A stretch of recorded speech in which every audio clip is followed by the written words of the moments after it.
भगवान की। अरे खाली हाथ आया बंदे, खाली हाथ जाएगा। क्यों? क्योंकि तूने जो कमाया है, तूने जो कमाया है, अरे दूसरा ही खाएगा। अरे खाली हाथ आया बंदे, खाली हाथ जाए। इस संसार में चाहे जितना मर्जी कमा लो, सब यहीं का यहीं घरा ले जाना है प्यारे। इसलिए जितना हो सके धर्म कर लो, जितना हो सके दान कर लो, जितना हो सके भक्ति के कर्म कर लो। क्यों? कर्मण्येवाधिकारस्ते कार्य मां करेषु फलाचिना। जैसा कर्म करोगे ना प्यारे, वैसा ही फल प्राप्त होगा। ऐसे कार्य करें भगवान के लिए जिससे हमारा आने वाला जन्म सफल हो जाए, अन्यथा ऐसी क्रिया हो जाए इस जीवन में कि अगली बार पुनः कभी धरती पर आना ही ना पड़े, इस बार ही मुक्त हो जाए। एक कथा याद आ गई, सुना दें आपको दान के विषय में। एक बूढ़ी मियाँ थी और बूढ़ी मियाँ थी भगवान की भक्त थी बहुत बड़ी। और जो भगवान की भक्त थी तो भगवान के नाम को जपती थी। दीपक भैया, भगवान के नाम को जपने से ये तन तो पवित्र हो सकता है लेकिन पेट नहीं भर सकता। भर सकता है क्या? पेट तो भोजन से ही भरेगा। तो ये बुढ़िया भगवान के नाम को जपती रहती थी। जय श्री कृष्णा, जय श्री कृष्णा, जय श्री कृष्णा, जय श्री कृष्णा।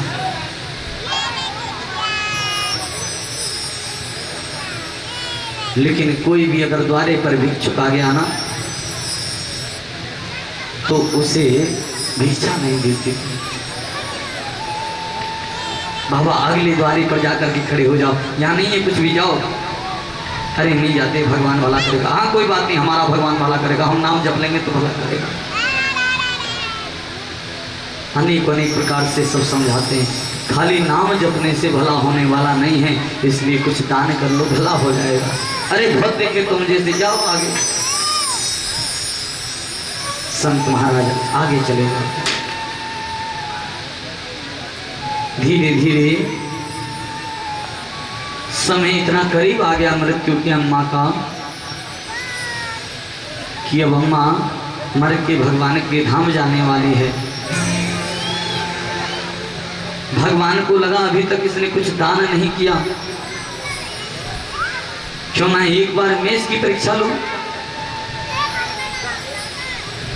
भगवान ने भिक्षुक का रूप बनाया, ब्राह्मण का रूप बनाया, द्वारे पर आकर के मैया से कहा मां भिक्षाम देहि। मैया ने कहा अगले द्वारे देख ले बाबा, यहाँ नहीं है हमारे पास कुछ। अरे भिक्षा दे मैया, भगवान कल्याण करेगा। अरे खूब कल्याण है, रो तू जा आगे जा। बाबा ने कही दे दे, आज आए तो लेके ही जाएंगे, बिना लिए नहीं जाएंगे। अम्मा ने कही थी बाप ने कमा के धर दो तो तू ले जाएगा हैं? अरे क्यों दे भाई, हमारा है, हम क्यों दें, हम तो नहीं देंगे। भगवान ने कहा लेके तो जरूर जाऊंगा। अम्मा ने कहा जब हम देंगे ही नहीं तो तुम लेके कैसे जाओगे। अम्मा ने चने धो करके खाट पे छुपा रखे थे। भगवान वहां से भागे, जब वैसे भगवान वहां से भागे तो एक मुट्ठी चने उठा करके भागे। जब एक मुट्ठी चने उठा करके भागे तो मैया ने 500 गाली दी एक मुट्ठी चने के लिए। अरे ऐसे दलित ब्राह्मण, ऐसे बाबा जी ढोंगी, इनको सत्यानाश हो जाए। इतने बढ़िया बढ़िया सुंदर सुंदर हाथ पाँव, फिर भी मानत डोल रहे हैं। इनकी तो जिंदगी ऐसी है जाएगी जैसे यानी हमारे चने सुराए या चने में ऐसी पीप लग जाए जो खाई ना। भगवान ले करके गए, उस चनों को बुवा दिया। भगवान के गणों ने उस चने को उठा करके धरती में बो दिया। खेती कर दी उनकी। ध्यान से सुनना कथा का। और जब खेती कर दी तो महाराज अम्मा, एक दिन आया जब अम्मा के प्राण निकल गए शरीर से। जैसे ही अम्मा के प्राण छूटे, अम्मा पापी तो नहीं है, अम्मा धर्मात्मा है, इसलिए यम के दूत नहीं आए अम्मा को लेने के लिए। कौन आए? भगवान के गण आए। कौन आए? भगवान के गण। भगवान के गण आए और अम्मा को लेकर के भगवान के विष्णु लोक धाम में पहुंच गए। विष्णु लोक धाम में जैसे ही पहुंचे, अम्मा को बढ़िया सुंदर सिंहासन पर बैठाया गया। अम्मा बड़ी खुश हुई, अरे हमने भक्ति करी है, हमें सुंदर सिंहासन मिला है बैठने के लिए। जब भोजन का समय हुआ तो सभी को भोजन की पंगत में बैठाया। अम्मा को पूछा, अम्मा सोच रही शायद हमने ज्यादा भक्ति करी है इसलिए नहीं पूछा, बाद में अकेले खिलाएंगे सबसे बढ़िया भोजन। बाद में पता चला भोजन ही समाप्त हो गया, अब कोई भोजन नहीं होने वाला। अम्मा भूखी मरी पूरे। रात्रि के समय ऐसा ही हुआ। अगले दिन फिर दोपहर का समय आया, फिर ऐसा ही होने लग गया। अब तो अम्मा को कष्ट होने लगा भूख के कारण। अम्मा चिल्लाने लगी। जब चिल्लाने लगी तो भगवान के दूत आए, कहने लगे क्यों चिल्ला रही हो अम्मा? अरे तुम सबको भोजन करवाते हो, मुझे भोजन क्यों नहीं करवाते? ये तो भगवान ही जानते होंगे, उन्होंने हमें मना किया है आपको भोजन करवाने से। लेकर के चलो हमें भगवान के पास। अम्मा को लेकर के भगवान नारायण के सामने गए। अम्मा ने कहा आपके जो गण हैं ना, ये मुख देख करके भोजन करवाते हैं, ये सबको भोजन करवाते और हमें भोजन नहीं करवाते, जो कि हमने जीवन में सबसे ज्यादा भक्ति आपकी करी है। भगवान मुस्कुराए,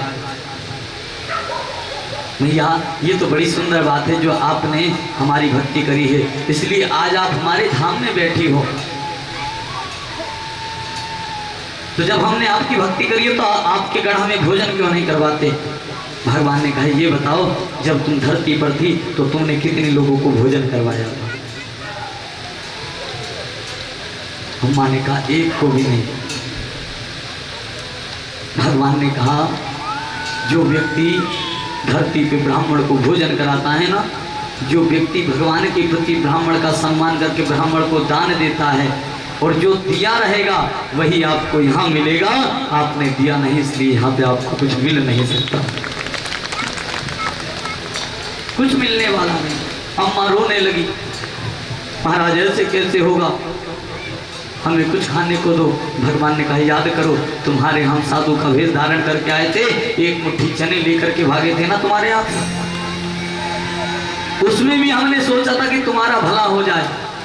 वो चने हमने खेती करवा करके बुब्बा रखे, उसमें चने लग रहे हैं, जाओ उन चने को तोड़ करके खूब खा लो, वही तुम्हारे भाग्य में है। जब गई तो जैसे ही चनों को तोड़ा उसमें से पीप निकलने लग गई, जैसे फोड़ा फूटता है ना आवाज निकलती है, ऐसी पीप निकलने लगी। अम्मा रोने लगी सिर पकड़ करके। उसको याद आ गया वो दिन जब बाबा उस चने को लेकर के भागा था तो मैया ने कटु वचन बोले थे और ये बोला था जाओ तुम लेकर के तिजारे, ये चने तुम्हारे खाने योग्य नहीं रहेंगे। आज ये उन चनों पर जो श्राप लगा, ये चने इसी कारण से ऐसे हो गए। आज मैया पुनः भूखी बैठी आकर के भगवान के सामने गिड़गिड़ाने लगी। भगवान ने कहा अब तो तुम्हारा शरीर भी नहीं है, कहाँ भेजो तुम्हें? तुम्हारे शरीर को संसार वाले ने जला करके समाप्त कर दिया, कुछ तो उपकार करो प्रभु। भगवान ने कहा एक उपकार कर सकते हैं, क्या? पर तुम्हें नए शरीर के द्वारा हम धरती पर पृथ्वी पर भेजेंगे, लेकिन अब की बार याद रहे किसी प्रकार से कोई कमी मत करना दान में। मैया को पुनः धरती पर भेजा, कन्या रूप में आई, धीरे धीरे बड़ी हुई, विवाह हुआ, गृहस्थी में आई, अपने पिछले जन्म की याद आ गई। सो अम्मा ने जवानी से ही दान करना प्रारंभ कर दिया और बुढ़ापे तक इतना दान किया, इतना दान किया कि जब भगवान के धाम गई तो जहाँ अम्मा विराजमान थी उसके चारों तरफ से अम्मा के नाम का ही भंडारा चलवाया जा रहा था।